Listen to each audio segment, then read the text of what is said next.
ओम नमः शिवाय। कहानी है सच्ची सिद्धि। गंगा के तट पर एक साधु रहते थे। वह अपनी कुटिया में बैठे जप करते थे तो कभी विविध आसन लगाते थे, अन्य योगिक साधनाएं किया करते थे। धीरे धीरे साधु को अपनी साधना पर गर्व होने लगा। वह अपने आगे सभी को तुच्छ समझने लगे। साधु की कुटिया के सामने एक मल्लाह भी रहता था। चाहे वर्ष हो, चाहे कड़ी धूप हो, चाहे बदन को कंपाने वाली ठंड हो, वह सदैव नाव चलाया करता था। सारे दिन कठोर परिश्रम करके वह अपना और अपने बच्चों का पेट भरता था। साधु मल्लाह को बड़ी उपेक्षा की दृष्टि से देखता था।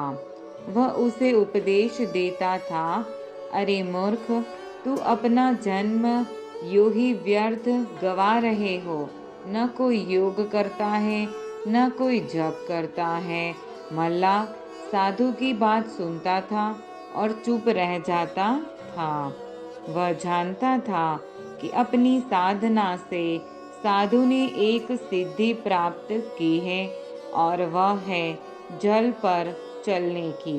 कई बार जन समुदाय के मध्य वह इसका प्रदर्शन कर चुके थे।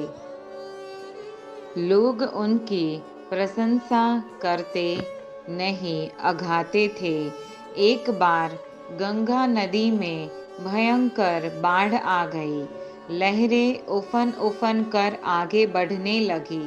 सागर की लहरों से ऊंची ऊंची लहरें पल भर में सभी कुछ ढहाने को तैयार हो गई।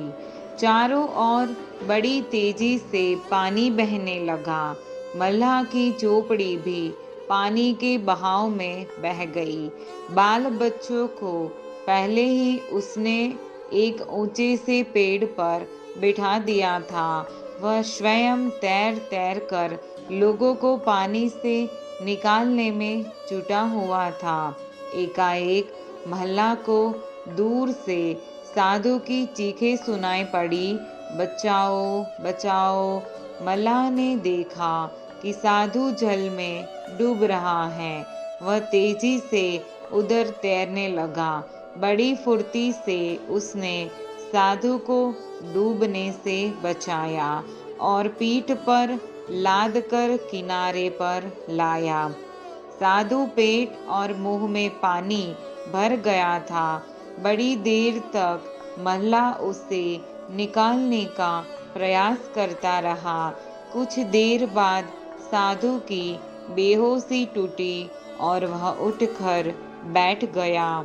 अपनी मेहनत सफल होते देख मल्लाह बड़ा प्रसन्न हुआ। साधु के पैर छूते हुए बोला, महाराज, मेरे धन्य भाग, यह नाचिस शरीर आपके काम आया। साधु को मल्लाह से सारी बातें पता चली। मल्लाह ने पूछ ही लिया, महात्मन, आपको तो जल पर चलने की सिद्धि प्राप्त है, फिर आप कैसे डूबने लगे थे? अरे, कैसी तो गज गज भर ऊंची लहरें तेजी से बढ़ती चली आ रही थी, उनमें मेरी सिद्धि क्या काम आती? साधु बोले। साधु को पश्चाताप होने लगा कि व्यर्थ अब तक वे मल्लाह को दुत्कारते हुए रहे थे। यदि यह तैरकर उनकी रक्षा न करता तो सिद्धि का अहम कब का प्राण ले चुका होता। उनका कंठ गदगद हो गया और वे मल्लाह से बोले, भाई, आज मैं समझ गया कि सच्ची सिद्धि वही है जिससे हम दूसरों का भला कर पाए। सिद्धि का अर्थ भीड़ इकट्ठी करके चमत्कार दिखाना नहीं है। मैंने इतने वर्ष व्यर्थ ही गवाए। मुझसे बड़े साधक तो तुम हो जो दूसरों का भला करते हो। यह कहकर साधु जन कल्याण का संकल्प लेकर खड़े हुए और हरिओम हरिओम कहकर लोक सेवा के लिए पीड़ितों का राह दिखाने के लिए चल पड़े। तो ये हमारी कहानी थी सच्ची सिद्धि कैसे प्राप्त हो। तो भक्तजनों, मुझे आशा है कि आपको ये कहानी बहुत ही अच्छी लगी होगी और आप ये कहानी को ज़्यादा से ज़्यादा लोगों में शेयर करिए ताकि सब लोग इस कहानी का लाभ उठा सके। ओम नमः शिवाय। हर हर महादेव।